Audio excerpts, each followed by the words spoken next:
세 가지 질문을 던지겠다. 첫째, 당신은 행복한 인생을 살고 있는가? 그렇다고 대답하는 이는 많지 않을 것이다.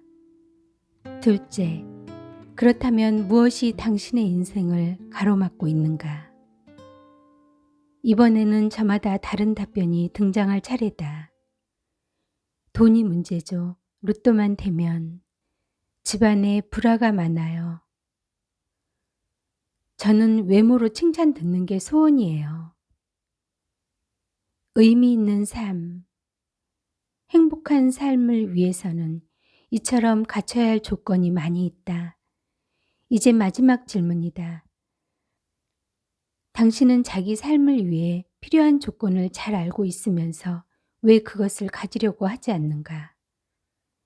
당신은 돈과 시간, 자유, 인간 관계에서 오는 행복, 외모 같은 것을 원한다고 말하지만 다음과 같은 이유로 그것을 충분히 누리지 못하고 있다. 그게 제 마음대로 되는 일이 아니니까요. 정말로 그러할까?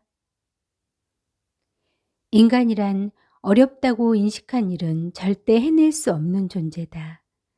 그 이유를 의식과 무의식이라는 정신 영역의 측면으로 설명해 보겠다.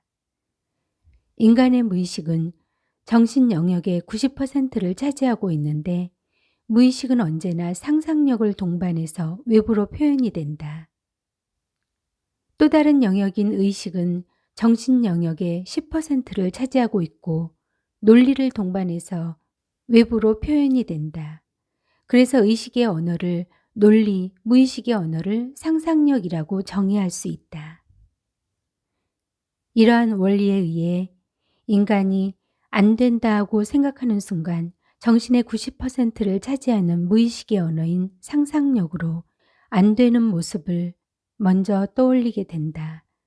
따라서 안 되는 상상을 한 이후부터는 정신의 10%를 차지하는 의식의 언어인 논리가 이미 힘을 쓸 수가 없는 상태가 되는 것이다.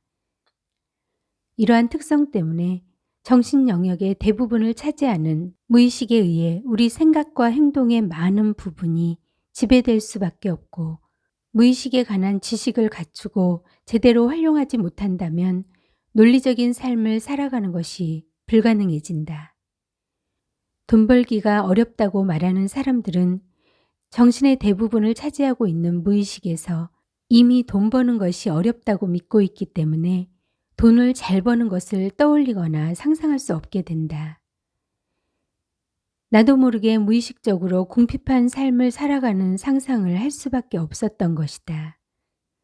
그래서 무의식을 이해하지 못하는 사람들은 논리적으로 절대 큰 돈을 벌 수 없고 돈을 벌고자 노력해도 인의 한계에 부딪히고 만다. 돈을 잘 벌기 위해서는 돈을 버는 것은 쉬운 것이라는 생각이 무의식에 먼저 스며들어야 한다. 무의식에 확신이 들 정도가 되면 구체적으로 떠올리고 상상할 수 있게 되는데 그제야 비로소 우리는 논리적으로 기능할 수 있게 된다. 주변을 보면 논리적인 것을 좋아하고 스스로가 굉장히 논리적인 사람이라고 믿는 사람들이 많다. 물론 논리는 살아가면서 매우 중요한 것이다. 하지만 진짜로 논리적일 수 있는 사람들은 그리 많지 않을 것이다. 돈 벌기는 어렵다는 무의식적인 신념을 바꾸지 않고는 삶의 변화도 있을 수 없다. 일단 어렵다고 생각하는 순간 바로 그것을 이룰 수 없는 상상을 하게 되고 곧 우울해지고 좌절하게 될 테니까 말이다. 사실 돈을 버는 것은 쉽다. 모든 일이 그러하듯 방법만 제대로 알고 나면 가뿐하게 느껴진다. 노벨상 후보로 알려진 유전공학자 무라카미 가즈오는 유전자 혁명이라는 베스트셀러 저서에서 모든 유전자에 온과 오프 기능이 있다고 주장한다. 인체의 유전자가 가지고 있는 기능 중에 사용하는 것은 켜진 상태이고 사용하지 않는 것은 꺼진 상태로 존재하는데 결국 인간의 잠재력이란 사용하지 않고 있는 90%의 유전자를 의미하는 것이다. 예를 들어보겠다. 당신이 엄청난 부자여서 전 세계에서 가장 큰 집을 샀다. 그 집에 방이 100개가 있다고 가정하자. 그 상태로 밤이 되었다. 당신은 몇 개의 방에 불을 켜둘 것인가? 사람마다 다를 수 있겠지만 보통은 10개 미만의 방에만 불을 켜둘 것이다. 왜냐하면 불을 다 켜두는 것은 에너지 효율성 측면에서도 떨어지기 때문이다. 마찬가지로 인간의 유전자도 효율성을 위하여 필요한 유전 정보만 활성화하는 것이다. 특수한 상황 또는 생명의 위험을 느끼는 상황에서 자신의 잠재된 힘을 발휘하는 것은 필요하다.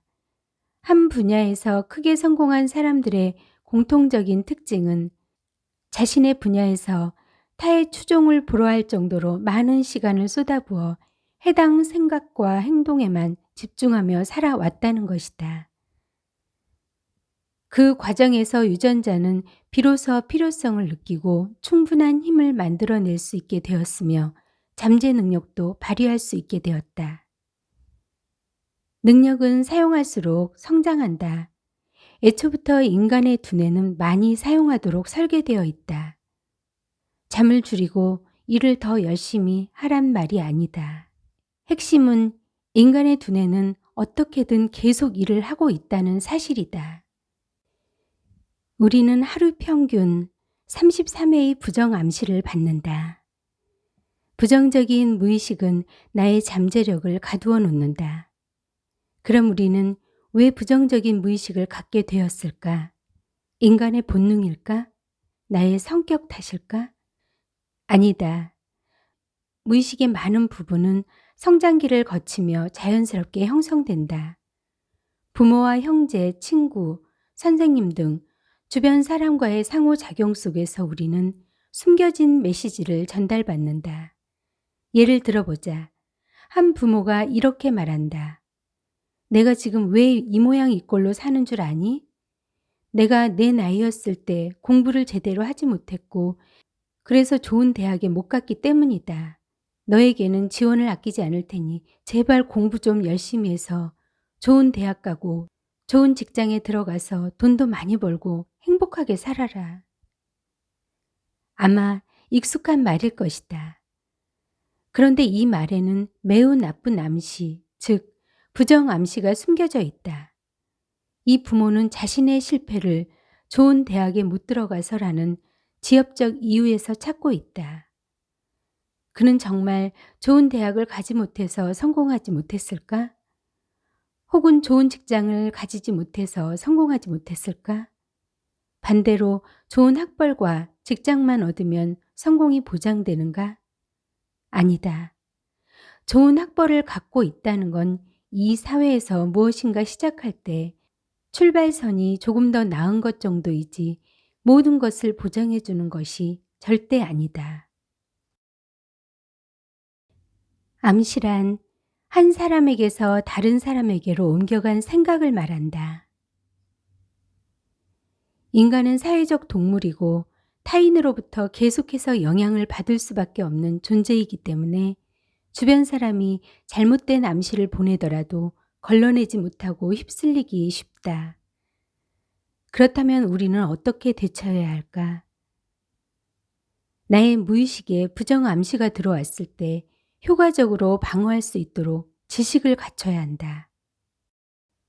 내 무의식에 탄탄한 진리의 성벽이 제대로 만들어져 있으면 가벼운 공격이 들어와도 거뜬히 이겨낼 수 있다. 또한 세상과 우리의 정신에 관한 충분한 지식이 있다면 스스로에게 긍정 암시를 계속 만들어 줄 수도 있다. 주변 타인들로부터 긍정 암시를 충분히 받지 못했더라도 긍정 암시를 자기 스스로에게 계속 만들어주면 된다.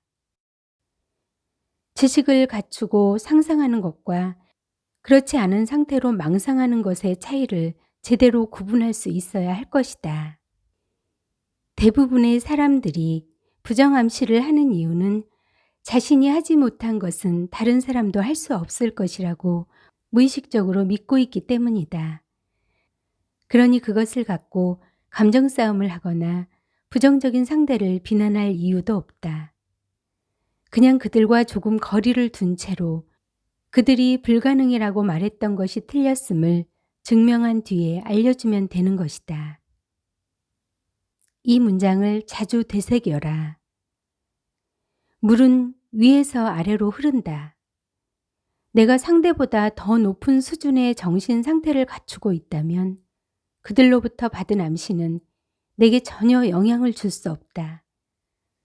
언제나 자신의 정신 상태를 업그레이드 하려고 노력하라. 이 말이 자신 마음속에서 격언이 되도록 만든다면 사람들을 만나서 듣게 되는 수많은 부정 암시들을 의연하게 대처할 수 있는 힘이 생길 것이다. 타인들이 쉴 새 없이 쏘아대는 부정적이고 힘 빠지는 말 때문에 동요하거나 상처받지 않도록 이제부터 단단한 정신을 구축하면 된다. 인간의 정신은 육체를 통제하는 힘이 매우 크다. 이러한 행위는 일종의 자기 최면인데 스스로 두뇌를 속이는 것이다. 우리의 두뇌는 현실과 상상을 구별하지 못하는 경우가 많다. 눈을 감고 좋아하는 음식을 떠올리면 입에 침이 고이게 된다. 두뇌가 실제와 상상을 구별할 수 없다는 것을 활용하면 더 큰 힘과 에너지를 끌어낼 수 있는 것이다. 건강한 멘탈 관리를 위해서 제일 기초적이면서 중요한 것이 감정을 통제하는 것이다. 감정을 통제하지 못하는 사람들은 성공할 수가 없다. 성공한 사람들은 모두 남들보다 감정을 통제할 수 있는 능력이 우수한 사람들인 것이다. 자기 감정을 제어하는 사람은 어려운 목표 앞에서도 흔들리지 않는다. 감정이 제대로 통제된다는 것은 어떤 상황에 굴하지 않고 그 상황을 변화시킬 수 있는 방법과 지식을 알고 있거나 믿고 있을 때만 가능하다. 어려운 일을 해내면 사람들을 최면시킬 수 있다. 남들이 어렵다고 말하는 것은 그것을 해결할 수 있는 방법도 찾기 전에 불가능하다고 먼저 상상해버린 사람들의 한계일 뿐이라는 것을 알아야 한다. 하지만 자신만큼은 그 해결 방법을 아는 사람들이 쓴 책으로 공부하고 해결한 분들께 직접 물어보고 배움의 자세를 갖춘 사람이니까 당연히 해낼 수 있는 일이라고 스스로 자신을 먼저 믿으면 된다. 그리고 조만간 그렇게 성공할 수밖에 없는 일련의 행동을 하고 결과물로 증명을 해서 자연스럽게 타인들에게 제시하면서 그들에게도 올바른 법칙을 따라서 하면 별로 어려운 일이 아니라는 것을 알려주면 되는 것이다. 시간이 지나도 굳은 의지를 유지하는 사람들은 어떤 사람들일까? 접근 동기와 회피 동기가 있다. 어느 날 신이 당신 앞에 나타나 묻는다. 천부적 재능, 부유한 가정 환경, 부유한 가정 환경, 뛰어난 스승 중 한 가지를 가질 수 있는 기회를 줄 테니 하나를 선택하라고 한다. 당신은 성공을 위해 무엇을 택하겠는가? 나의 대답은 스승이다. 강력한 깨달음을 줄 스승과의 만남은 무엇과도 바꿀 수 없는 축복이다. 나를 고도의 집중과 몰입 상태로 만들고 지식을 통한 깨달음이 무의식에 내면화되도록 도와서 나의 성장과 성공에 큰 도움을 준 사람, 그가 바로 나의 스승이다. 분야를 막론하고 자신의 분야에서 사람들을 고도의 집중과 몰입 상태로 만들어내신 분들은 모두 나에게 스승님이다. 참고로 내 핸드폰 배경사진에 있는 스승님은 최배달님인데 극진 공수도를 창시한 분으로 전 세계를 돌며 강자들과 실제의 대결을 통해 자신의 강함을 증명하신 분이다. 실전이 없으면 증명이 없고, 증명이 없으면 신용이 없고, 신용이 없으면 존경받을 수 없다.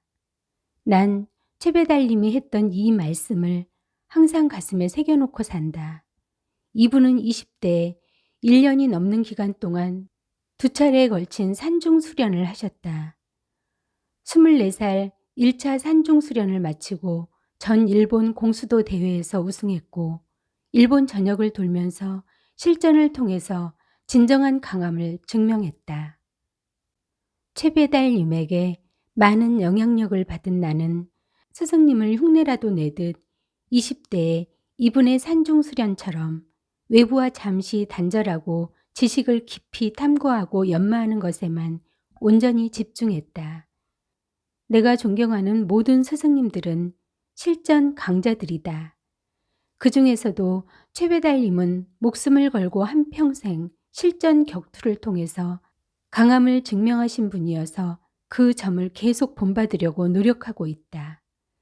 아직까지도 스승님들을 떠올리면 가슴이 뜨거워진다. 목마른 자가 우물을 파는 법이다. 스승을 기다리지 말고 스스로 찾아 나서야 한다. 그런데 많은 사람들은 성공한 사람에게 다가가는 것을 어려운 일이라고 생각한다. 그들은 뛰어난 점을 가졌지만 자신은 내세울 것이 없다고 생각하기 때문이다. 성공한 사람들의 특징들을 몇 가지 이해하고 나면 잘못된 오해와 편견에서 벗어나 그들에게 더욱 편안한 마음으로 다가갈 수 있을 것이다. 성공한 사람들은 자신이 성공했다고 믿는 순간부터 타인들에게 자신의 이야기를 들려주고 싶어 한다. 한 분야에서 일가를 이루고 영감을 주는 경험이나 성취를 한 사람들은 스스로가 책을 통해 혹은 강연을 통해 많은 사람과 활발하게 소통하고자 하는 경향을 보인다. 자신의 분야에 그만큼 자신 있고 그 과정에서 얻게 된 깨달음을 세상에 알리고 선한 영향력을 끼치는 것을 매우 좋아하는 것이다. 이는 인간의 기본 욕구 중의 하나인 인정 욕구와도 관련이 있다. 사람들과 빨리 친해지고 싶거나 소중한 사람으로 기억되고 싶다면 상대방이 가장 가치 있다고 여기는 신념이나 행위, 성취에 대해서 묻고 함께 이야기를 나누면 된다. 성공한 사람이 가장 소중하게 여기는 가치에 대해서 당신이 깊이 있게 이해하고 있고 그것을 당신에게 이야기하고 싶게 만들 수 있다면 성공한 사람들과도 자연스럽게 가까워질 수 있고 마음이 통하는 친구가 될 수 있다. 이 심리를 활용하면 성공한 사람들에게 다가가는 것이 어렵지 않다.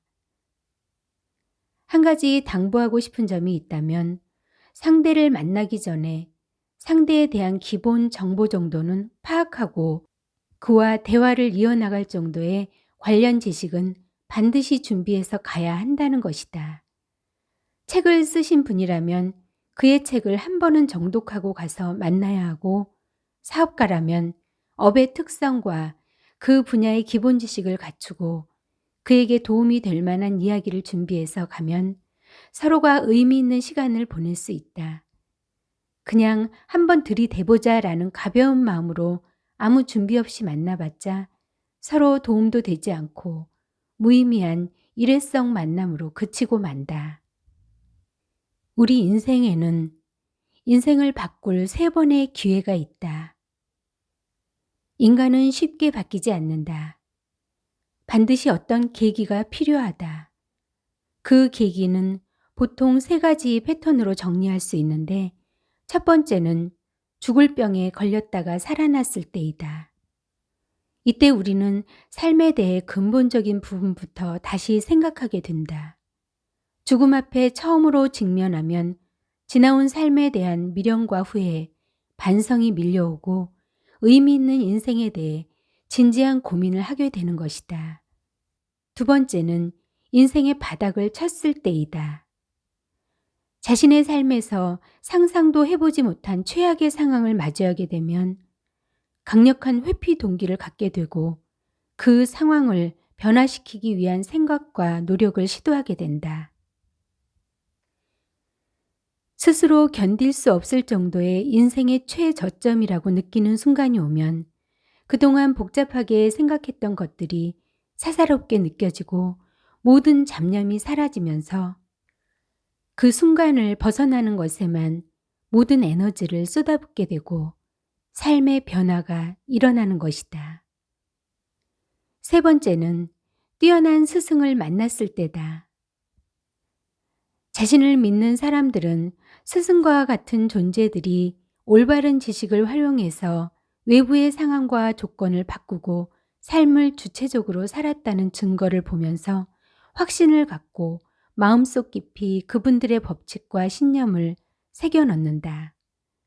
위대한 인물에게서 받은 충격은 우리의 무의식에 깊이 새겨지고 그분들의 지식과 지혜로움을 온전히 내 것으로 체화하는 과정을 통해 삶의 변화를 만들어가는 것이다. 이 세 가지 모두 공통점이 있다. 자기 내면에서 스스로 일어난 변화가 아니라는 점이다.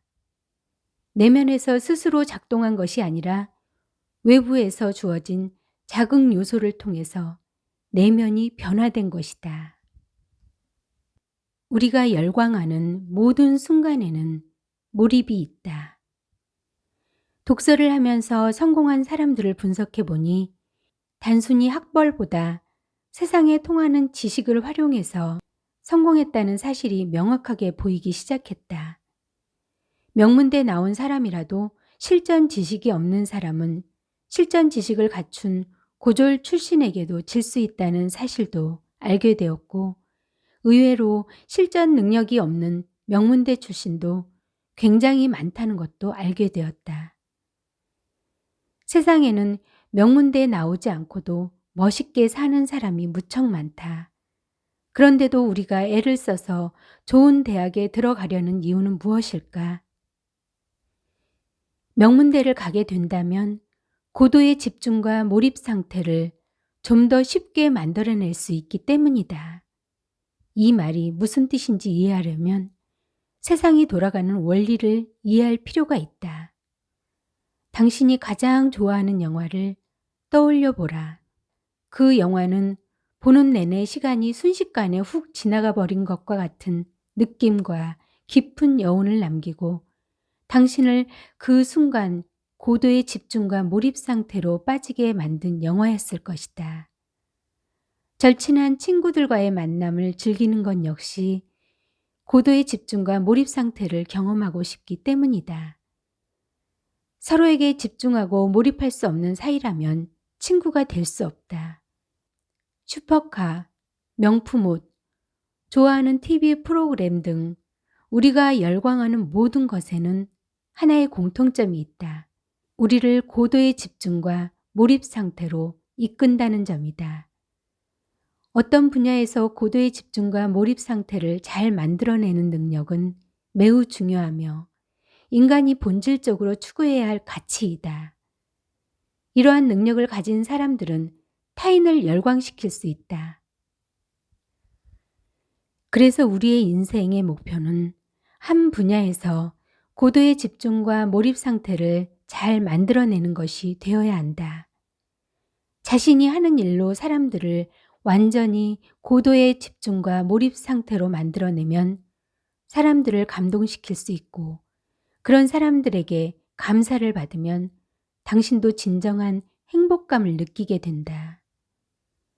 좋은 대학에 들어가면 사람들이 그에 대한 비판 의식과 거부감을 조금 낮추는데 도움이 된다. 이들이 어떤 부탁이나 요청을 하면 좀 더 쉽게 들어주고 이들의 말은 좀 더 신뢰하고 듣는 경향이 있다. 이것이 바로 명문대를 가면 좋은 이유인 것이다. 상대에게 고도의 집중과 몰입 상태를 만들어내기가 좀 더 수월해지기 때문에 명문대를 졸업하는 것이 의미가 있다. 하지만 이런 세상의 이치를 완전하게 깨닫고 공부하는 수험생들을 본 적은 거의 없다. 자신이 어떤 분야를 선택하고 어떤 길로 가든지 자신만의 경험, 노하우를 만들어내서 다른 이들을 고도의 집중과 몰입 상태로 만들어줄 수 있다면 충분히 가치 있고 존귀한 사람으로 대우받을 수 있게 된다. 세상이 돌아가는 근본 원칙을 모르고 명문대 가봐야 명문대 출신의 이점을 제대로 활용할 수 없는 반쪽짜리 영광으로 끝난다는 것이다. 명문대 학벌은 절대로 인생의 최종 목표가 아니다. 인생의 최종 목표는 자신의 분야에서만큼은 고도의 집중과 몰입 상태를 더 멋지게 잘 만들어내는 것이어야 한다. 이 목표는 생이 끝날 때까지 지속되어야 한다. 성공하려면 편협한 생각과 잘못된 신념으로부터 최면에 빠져 있는 자신의 무의식을 완전히 뒤엎어 버려야 한다. 이런 생각은 대다수 사람의 무의식에 뿌리 깊게 박힌 것인데 이것을 깨지 못하는 한 큰 성취도 진정한 행복도 얻기 어렵다. 좋은 학벌 없이는 성공도 불가능하다는 이 잘못된 최면적 믿음에서 스스로 깨어나려면 성공의 다양성을 인정해야 할 것이다. 인간은 아무리 뛰어나다 하더라도 모든 분야의 일을 다 잘할 수는 없다. 아무리 뛰어난 사람도 일부의 분야에서 뛰어난 것이지 다른 분야에서는 완전히 무능력하고 문외한일 수 있다는 것을 알기 바란다. 학벌과 상관없이 한 분야에서 뛰어난 사람이 되려는 목표를 확고하게 갖추고 제대로 노력해서 증명하면 되는 것이다. 자신이 강점으로 갖고 있는 특성이나 특색이 무엇인지 잘 파악하고 분석할 필요가 있다. 목소리, 외모 등 외적인 부분의 강점이든 예절, 호감, 리더십이든 차별화된 지식, 기술, 능력이든 남들보다 집중과 몰입 상태를 더욱 잘 만들어낼 수 있는 자신의 강점을 찾으란 이야기다. 그리고 그것으로 승부를 보면 된다. 타인들이 만들어 놓은 학벌이란 틀에 자신을 가두지 말라. 학벌이 아무리 좋아도 자신의 분야의 지식을 지속적으로 익히고 내면화해서 남들에게 설명하고 활용하면서 스스로 운을 높이는 노력을 하지 않는 자는 정체된 삶을 살게 될 뿐이다. 반면에 당신이 꾸준히 지식을 쌓고 더 강한 존재들에게 지식을 활용하는 것을 지상 과제로 여기면서 계속 실천하고 있다면 당신이 그들보다 훨씬 높은 위치로 올라가게 되고 더 멋진 삶을 살아가게 될 것이다. 인간에 대한 기본적인 이해와 세상이 돌아가는 법칙에 대한 본질적인 부분을 깨우치고 자신의 무의식을 활용하고 통제할 수 있는 훈련이 된 사람은 외부의 급변하는 상황에도 전혀 동요하지 않지만 훈련이 되지 않은 대다수의 사람들은 지금 같은 불확실성의 시대에서 매 순간 불안감을 느끼며 살 수밖에 없다. 그러다 보니 많은 사람들이 사이비 종교에 빠지기도 하고 다수의 사람들이 옳다고 믿는 것에 맹목적으로 빠져버리는 경우도 많다. 연예인에 과도하게 집착하거나 술이나 게임 등 특정한 중독에 빠지고 소확행처럼 아주 작고 사소한 것에 더 집중하면서 자신의 불안감을 해소하는 사람들도 생겨난다. 또한 혼자 있는 것보다 여럿이 함께 있을 때 안도하고 혼자 있을 때도 스스로 깊은 사고를 하기보다는 유튜브 같은 것에 과몰입함으로써 현재의 불안감과 두려움을 잊으려는 시도를 하는 사람들도 많은 것 같다. 이러한 모든 행동들은 인간이 집중하고 살아가야 할 가치 있는 것을 알지 못하는 상태에서 잡다하고 무가치한 것에라도 집중하고 몰입함으로써 순간의 불안감을 잊고자 하는 인간의 기본 욕구를 반영한 예시들이다. 하지만 이런 방법으로는 외부 상황의 불확실성에서 오는 근원적인 불안감을 극복해낼 수 없다. 불확실성의 시대에서 당신의 마음을 인정시키기 위해서 정말로 매달려야 할 것은 지식이다. 정확히 말하면 무의식에 새겨져 있는 내면화된 지식이다. 오직 이 내면화된 지식만이 당신을 안정시키고 행복감과 만족감을 느낄 수 있게 한다.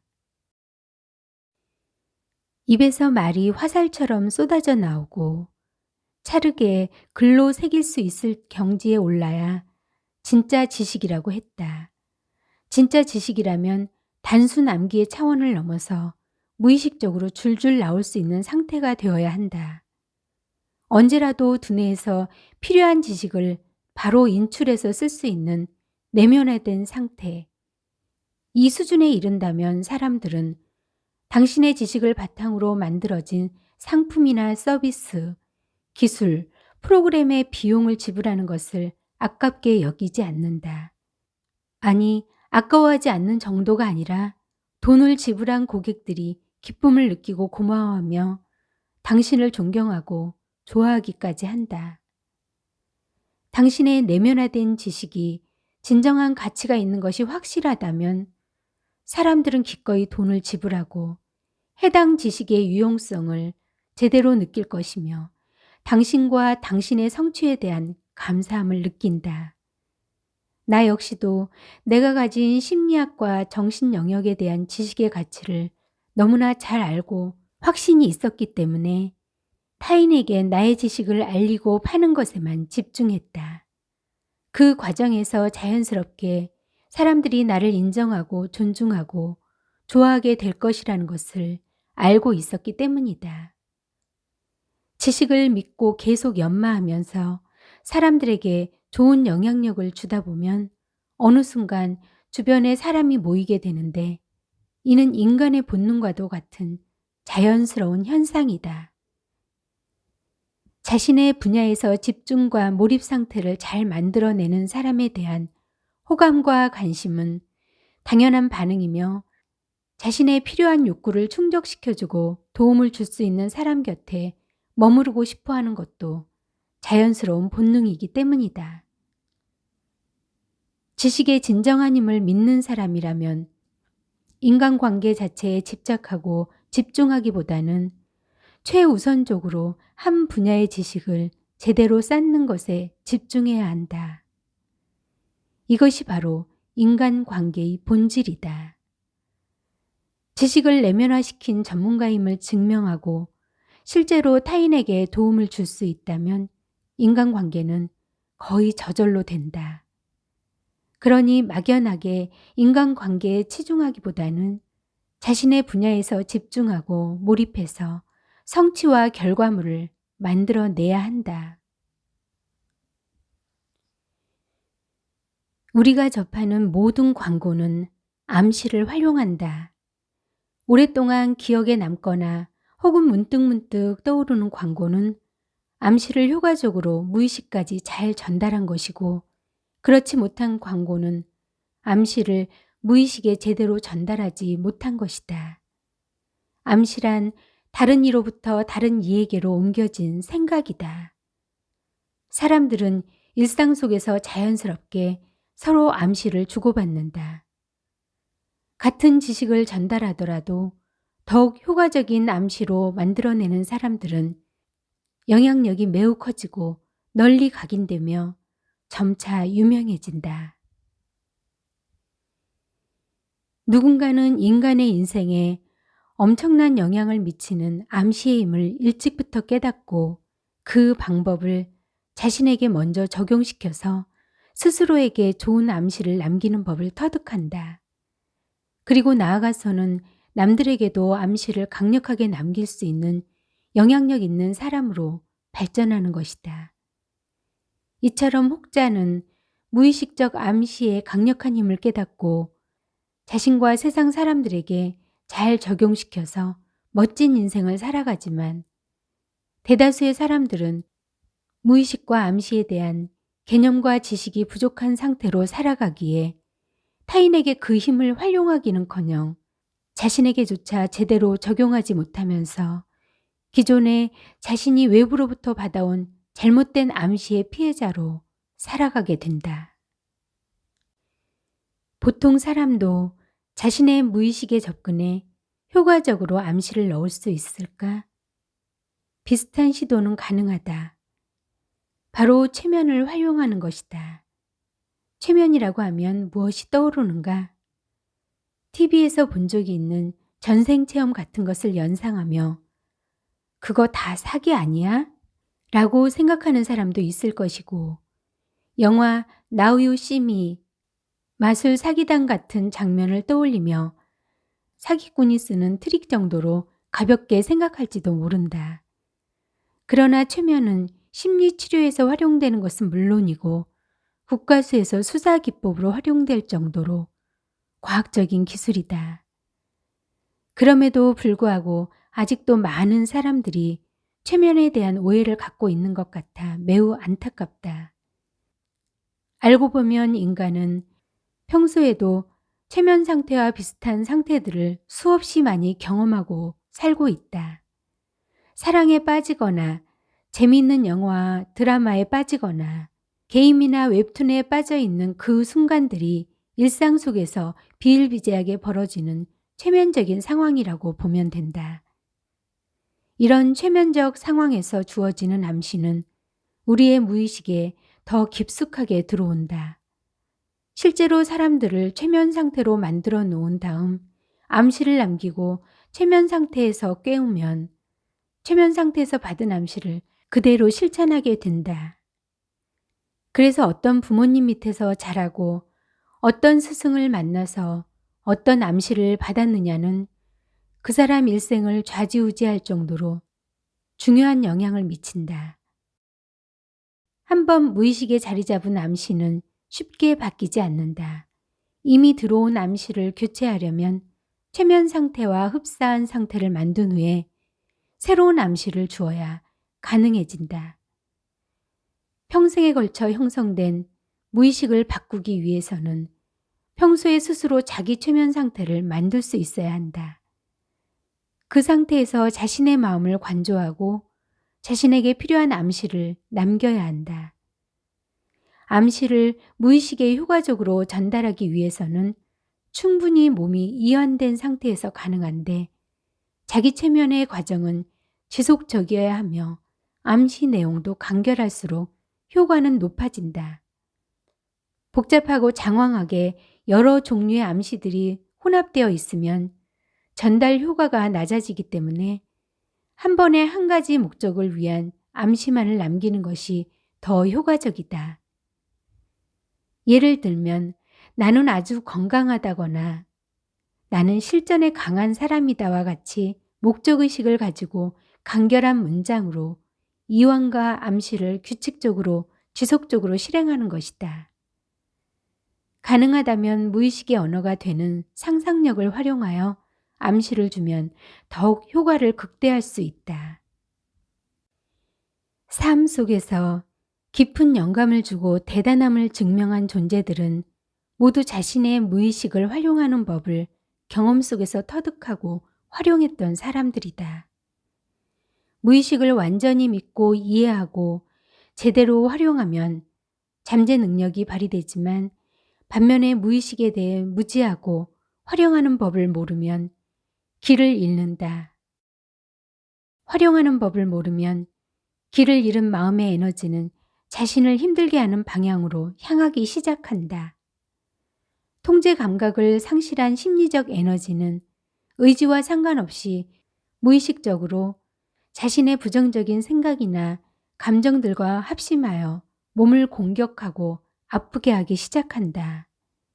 불면증, 가위 눌림, 신경성 소화불량, 스트레스성 두통, 손톱 물어뜯기 등 시민성 증상, 즉 마음의 근원을 둔 병은 통제할 수 없는 무의식의 영역에서 만들어지고 신체화 증상으로 발현되는 것이다.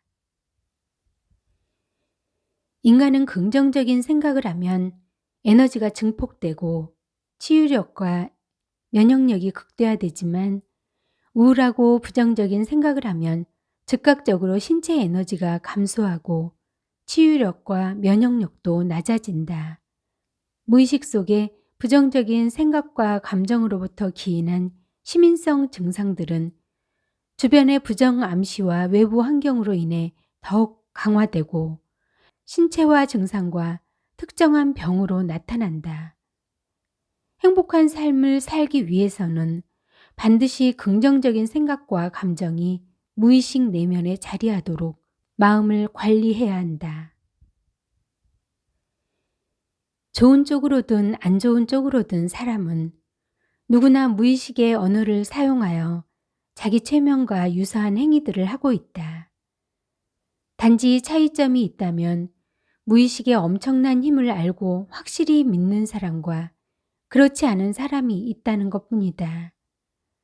무의식의 원리를 이해하고 잠재력을 믿는 사람은 의미 있는 행동을 지속하여 자기 최면을 습관화하고 잠재력을 활용할 수 있지만 믿지 않는 사람은 자신이 가진 힘과 능력을 전혀 활용하지 못한다. 아직도 체면에 대해 오해를 하거나 두려워하거나 의구심을 갖는 사람들이 많은 것이 사실이다. 최면이란 주술이나 마법 같은 것이 아니다. 인간의 정신을 온전히 집중할 수 있도록 도와서 무의식적 영역을 활성화하고 잠재된 능력의 활용을 극대화하는 전문 기술이다. 배우 유아인 씨가 명상하는 장면이 방송되면서 최근에 명상에 대한 관심이 매우 높아졌다고 한다. 코로나19 때문에 우울하고 지쳐있는 사람들에게 마음의 안정을 위한 명상이 도움이 된다는 주장도 있다. 많은 사람들이 명상을 일종의 정신적인 현실 도피 수단으로 사용하면서 그 기능이 제대로 발휘되지 못하고 있는 것이 아닌가 하는 생각이 든다. 명상은 거창한 목적을 달성하기 위해 대단한 힘을 발휘하는 기술이 아니며 자기 혼자의 마음만 다스린다고 현실이 달라지는 것도 아니다. 오히려 명상을 정말 유용하고 도움이 되는 방식으로 활용하는 사람들은 현실 세계에서 강한 영향력을 갖고 제대로 기능하는 사람들이 스트레스를 효과적으로 해소하고 마음을 건강하게 유지하는 하나의 방편으로 사용하고 있으며 빌 게이츠, 오라클의 회장 레리 앨리슨 등이 명상을 중요하게 생각하는 대표적인 CEO이다. 그들이 하는 명상은 단언하건대 기업을 잘 이끌어 나가기 위해 자신의 심신을 수련하고 업에 필요한 좋은 통찰력과 창의력을 얻기 위한 추가적인 노력의 일환으로 봐야 할 것이다.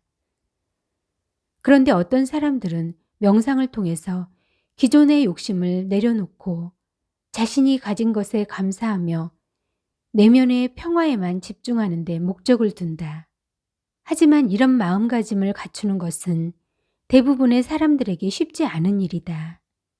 명상이 정말 의미 있는 행위가 되려면 그 사람의 상황이 명상을 통해서 더 나아지고 그의 일과 생활, 건강 면에서 진보하고 발전해야만 한다. 그러나 그런 사람은 비교적 소수이며 명상을 통해서 그냥 자신이 나아지고 있을 것이란 막연한 생각으로 자기 만족과 합리화의 수단으로 활용하는 사람들이 더 많은 것은 아닌지 걱정스럽기도 하다. 명상에 대해서 조사를 해보니 종류가 정말로 많았다. 몰라 명상, 호흡 명상, 차크라 명상, 바디 스캔 명상, 내면 아이 치유 명상, 호흡포노포노 명상, 자면서 듣는 명상, 거울 명상, 걷기 명상. 이렇게 많은 명상이 있다. 명상은 종류가 중요한 것이 아니라 목적과 방법이 중요하다. 이완과 상상이라는 무의식적 필수 요소를 충족시킨 상태에서 자신의 정신을 집중하고 긍정적인 암시와 이미지를 떠올리며 점차 내가 발전적인 생각과 행동을 할 수밖에 없도록 도움을 주는 모든 행위가 곧 자기 최면이고 명상인 것이다. 지금 현재보다 더 나은 현실을 만들고 힘든 상황을 극복하기 위해서 내가 해야 할 생각과 행동들에 더욱 집중하고 확신과 힘을 실어주기 위하여 하는 것이며 긍정적인 상황을 직접 떠올리고 상상해 보면서 편안하고 충만한 감정 상태를 경험하게 하는 것이다. 다시 말하지만 명상, 뇌호흡, 단전호흡 등 인간의 모든 정신훈련법은 이완을 충분히 한 상태에서 진행되어야 한다. 평상시에 특히 잠을 잘 때 이완하는 훈련을 꾸준히 하면 도움이 된다.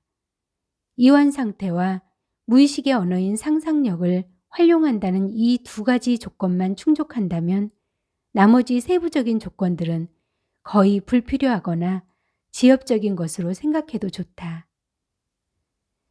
자기계발서에 나오는 용어 중에 미래 기억이란 단어가 있다. 미래 시점 언젠가 확실하게 이루어낸 경험적 기억을 의미하며 마치 정말 경험한 듯한 생생한 느낌과 장면을 떠올리면서 상상을 반복하다 보면 실제 기억처럼 이루어진다는 것이다.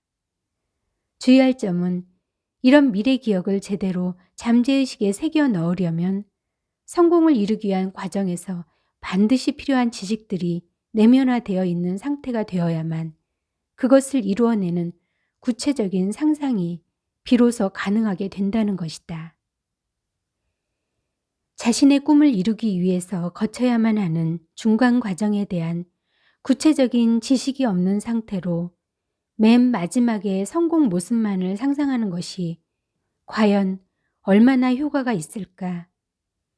오히려 세부 전략 실행 과정에서 자신의 부족함을 느끼고 중간에 포기하게 되거나 제대로 노력도 하지 않는 망상가가 될지도 모른다. 자기 최면이든 명상이든 어떤 방법을 활용하든 세상의 본질을 꿰뚫어 볼 수 있는 명확한 지성을 먼저 갖추고 해야지만 원하는 목표에 도달하는 데 도움이 되는 툴로 제대로 기능할 수 있다. 한 지점에 모든 힘을 집중시키는 기술, 루틴에 대해서 이야기해 보겠다. 요즘은 프로 선수가 아니더라도 일상에서도 루틴이란 단어가 자주 사용된다. 루틴이란 도대체 무엇일까?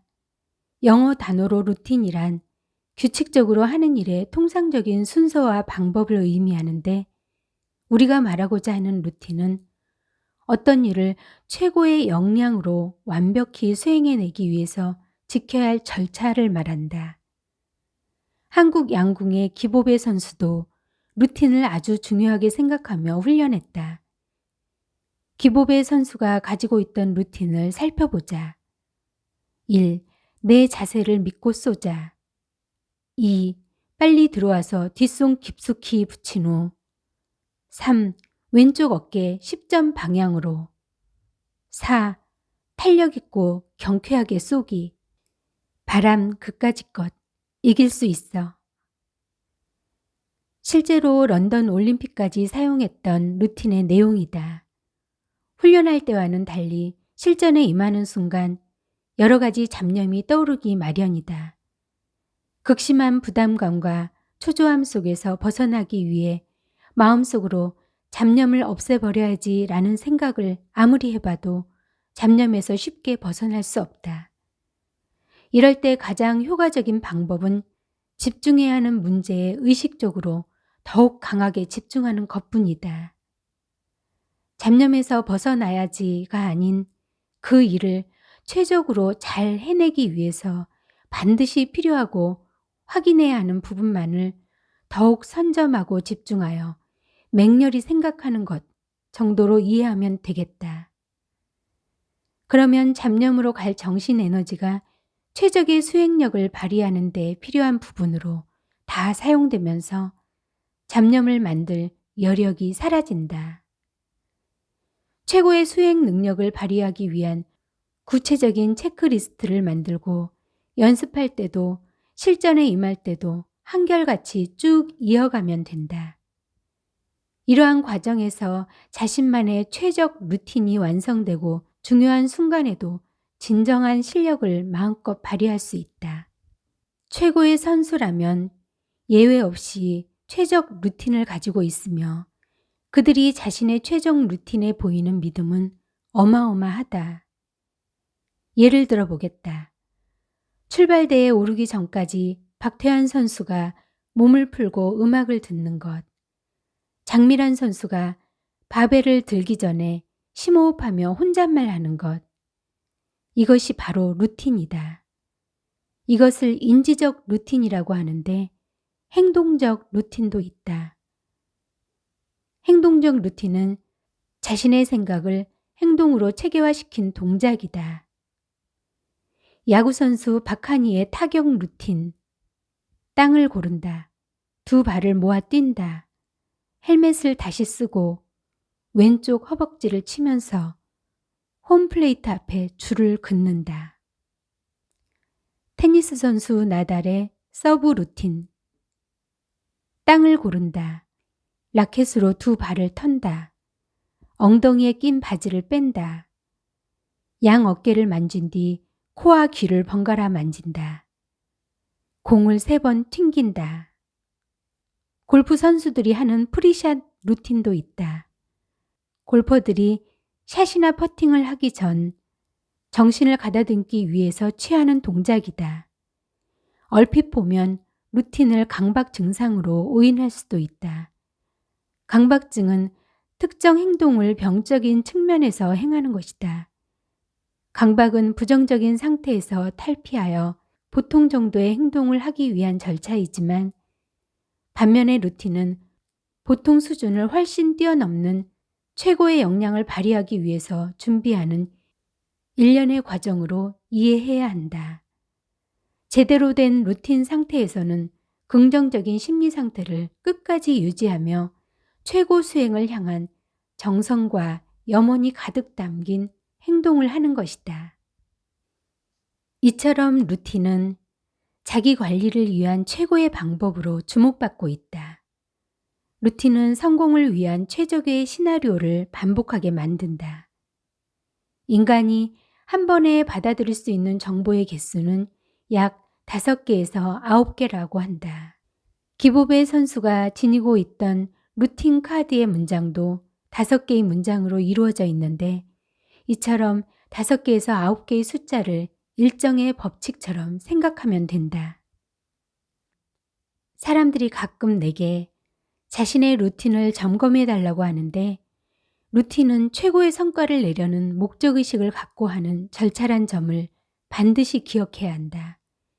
단순히 몇 시에 무엇을 하고 어떤 순서로 하는지가 중요한 것이 아니다. 계획표나 일정표와 루틴은 완전히 다르다. 원하는 바를 최고의 수행으로 이끌기 위해서 계속 자신이 집중할 것에 완전히 집중하고 모든 정신과 인지 행동을 절차대로 유지해야 한다. 난 이런 원리와 절차를 이해시키고 조언해주는 역할을 하는 것뿐이다. 최종 루틴을 만드는 것은 결국 자기 자신이 해야 한다. 인지적 루틴과 행동적 루틴을 적절히 조합하여 매 순간 목적의식을 가지고 집중하여 수행할 수 있도록 만들어야 하는 것이다. 이번에는 부자가 되는 직접적인 방법, 돈 버는 법에 대해서 알아보자. 돈을 번다는 것은 무엇일까? 타인들의 자발적인 의사에 의해서 그들의 돈이 내 주머니로 들어오게 만드는 것이다. 그 사람은 왜 나에게 돈을 줄까? 내가 그들에게 가치 있는 것을 제공했기 때문이다. 내가 가진 가치 있는 것을 돈 받고 파는 것, 이를 우리는 세일즈라고 부른다. 즉, 돈 버는 법이 궁금하다면 그 답을 세일즈에서 찾아야 한다. 세일즈는 부자가 되려면 가장 빨리 눈을 떠야 하는 부분인데 많은 사람들이 중요성을 잘 모르기도 하고 알아도 굉장히 어려워하면서 시도할 엄두를 잘 내지 못하는 것 같다. 세일즈는 일상 속에서 이미 모든 사람들이 행하고 있다. 단지 이것을 알고 적극적으로 세일즈를 하는 부류가 있고 이런 원리를 못 깨닫고 소극적으로 세일즈를 하는 사람으로 나뉘는 것뿐이다.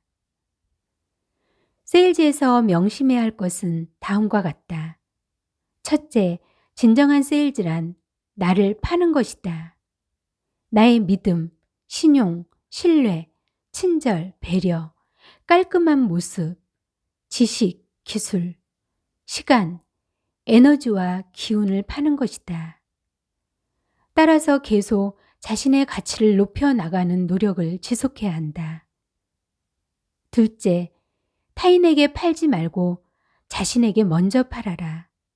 무슨 말이냐면 자신이 파는 것에 대한 정보도 지식도 없고 실제로 그것을 사용할 때 얻게 되는 혜택이나 이득, 즐거움 등을 잘 알지 못한다. 본인 스스로도 자신이 팔려고 하는 것에 대해서 큰 감동을 받지 못한 상태에서 다른 사람의 마음을 움직여 감동을 주고 제대로 판다는 것은 불가능하다. 자신이 느끼기에도 충분히 가치 있고 매력적인 것을 고객에게 판매하는 것은 곧 고객을 돕고 행복을 느끼게 해주려는 행동이라고 인식하기 때문이다.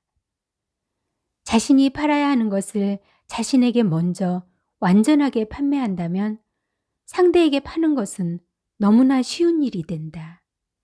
상대는 나의 배려와 노고에 고마워하면서 기쁜 마음으로 구입하게 되는 것이다.